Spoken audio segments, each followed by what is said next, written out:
Joo, tuli tämmönen lattialämmitys yhdistelmätermostaatti laitettua tuonne kylpyhuoneeseen. Ihan tämmösen perinteisen termostaatin tilalla. No eihän tässä nyt kummosia tai ihmeellistä oo, mutta tähän sopi Bluetoothilla yhteyden ja tuolta sopi sitten siihen appiin ladattua. Toki eihän näitä nyt asentamaan sua mä itse, mutta eihän se kummonen oo laitto. Niin voitais tätä kahtoo minkä näköinen se on ja miten se toimii tuo appi siinä. Eli merkiltähän tämä on online ja malli on Eco Helppo 16. Tätä on myös suotavana digitaalisella näytöllä. Rullassa on diginäyttö. Tämä on tämä perinteinen ja edullisempi vaihtoehto. Se appi on se Eco-kontrolli, millä myös pystyy ohjaamaan muitakin laitteita tai muiden niin valmistajien laitteita. Toki tähän on myös suotavana saman sarjan tai kääpänen tämän kanssa yhteen, niin semmonen älypistorasia, mikä sitten seuraisi niinku suoraan pörssisähkön hintoon ihan niinku reaaliaikaisesti, ja sen kautta saisi myös ohjattua tätä. Itsessään tätä ei sua niinku ajastettua kellon kautta, mutta sillä pistorasialla se mahdollistetaan myös, että se ottaa sitten tämä siihen pistorasiaan yhteyden ja se sitten sieltä ihan sen pörssisähkön hinnan mukaan. Mutta lähdetäänpäs katsomaan tuonne tuppaan, että miltä se näyttää. Ihan näppärä oloinen laite. Joo, tässäpä on muuten se lattialämmitys Thermar, mistä puhetta oli. Se uusi Thermar, mikä tuli laitettua. No eihän siinä mitään ihmeellistä sinänsä. Tuo ei vilkuttaa tuossa kamerassa. Ainakin kuvatessa vilikka, nyt ei vilika. Eli tuosta se jättää se peruslämpö, miten se pitää milloin yllä. Oon pitänyt nyt sen tuolla jossain. Tuolta se niinku ajaa sinne normitilassa. Sitten siihen on se appi, millä pääsee Bluetoothilla sisään. Ja sillä sitten tehdään niitä muita juttuja. Minäpä kaivelen sen esille tuossa, niin voidaan mulukasta sekki.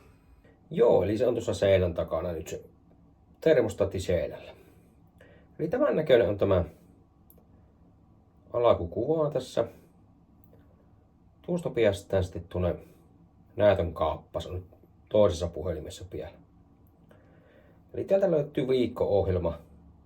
Tänne pystyy laittelemaan ihan miten haluaa tuntia, milloin se ajaa sitä ekolämpötilaa.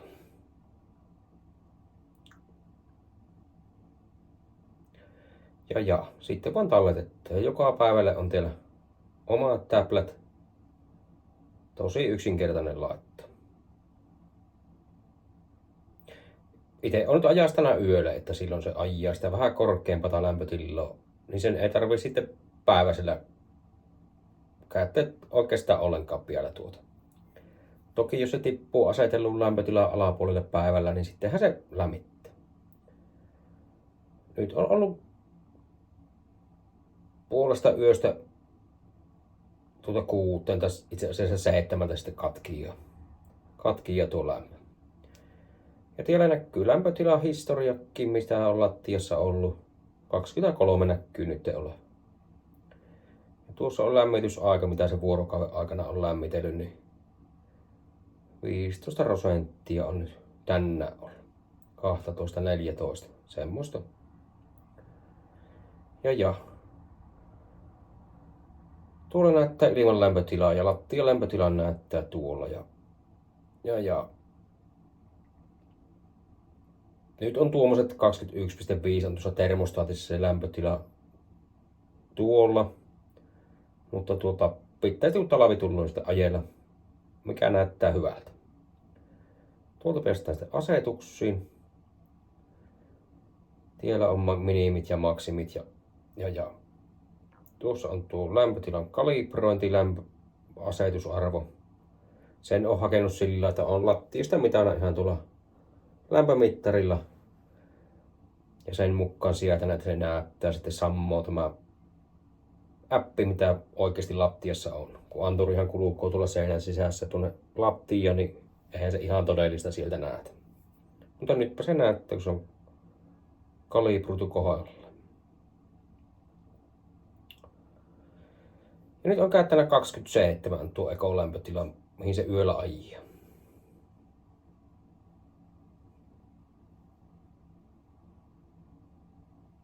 Tosi näppärä minun mielestä. Onhan niitäkin termostaattia, missä on se itsessään näytössä, sieltä pystyy ajelemaan, mutta tämä on aika kätevä minun mielestä. Mikähän tämä on online, Eco Helppo 16. Ja sama on varmasti jollain muullakin mallilla. Tämähän nyt on se oma online-merkille tehty. No semmonen. Aika näpäkkä. Kysy, jos on jotain kysyttävää. Ei hirmu kalliskaan ollut. Olko 35 €? Nolla alvilla.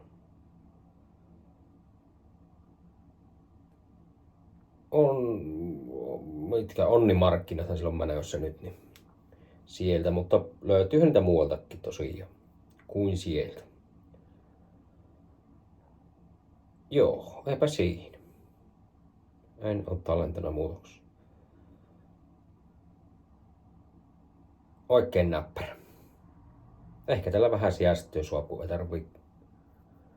Halavan sähköaikaan, pörssisähkö on, niin silloin ajellaan pikkusen korkeampaa lämpötilaa, se ei tarvitse päivällä kalliin sähköaikaan lämmitellä juurikaan. Toki olisi niitä pörssisähköjuttujakin, kaiken maailman sellyjä ja mitä niitä on, mutta mikä Antmanni se yksi oli. Mutta tämä minä koen aika helpoksi tähän tilanteessa. Yöllähän se on halpaa se pörssisähkö, että miksipä sitä ei kellolla periaatteessa ohjattaisi. Joo. Mutta voisin siihen joskus kokeilla sitä pörssisähköohjausta myös. Jos sattuisi löytämään joskus jostain tarjouksesta sen älypistorasian siihen. Mutta pitää miettiä. Mä luin, niin toimii kyllä ihan loistavasti.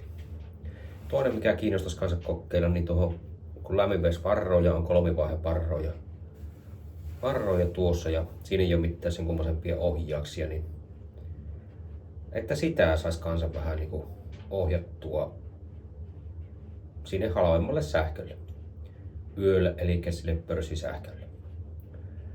Siihen tietysti jos helppo, jos kellon laittaisi ja sitten kontaktoria siihen tappaa, mutta pitää sitäkin miettiä. On siihen niitä älyjuttuja. Ja tällä periaatteessa saman järjestelmän kaattahan sitä pystyisi sitäkin ohjaamaan, jos hommaisi tuohon tuoteperheeseen kuuluvat systeemit, mutta ehkä halvin vaihtoehto olisi se kello ja kontaktori siihen ja sillä ohjoisi sitten. 300 litran varroja on tuossa, että riittää. On nyt ihan kokeilu, että kytkimestä välillä kun nollille lyö, niin, tai että yöllä lämmittää, että sillä lailla pialle laittaa, niin ihan hyvin riittää niin kuin seuraavana iltana vielä lämmin vesi, että ei siinä mitään. Haato vai mikähän se tuon varroja on. Mutta näitä pitää miettiä. Se on köyhän kokeiltava sijasta kaikin mahdollisin keinoin. Halvin toki jos lähtee vaikka kerrostaloon, mutta ei myös semmoista. Joo. Aiku hyvä.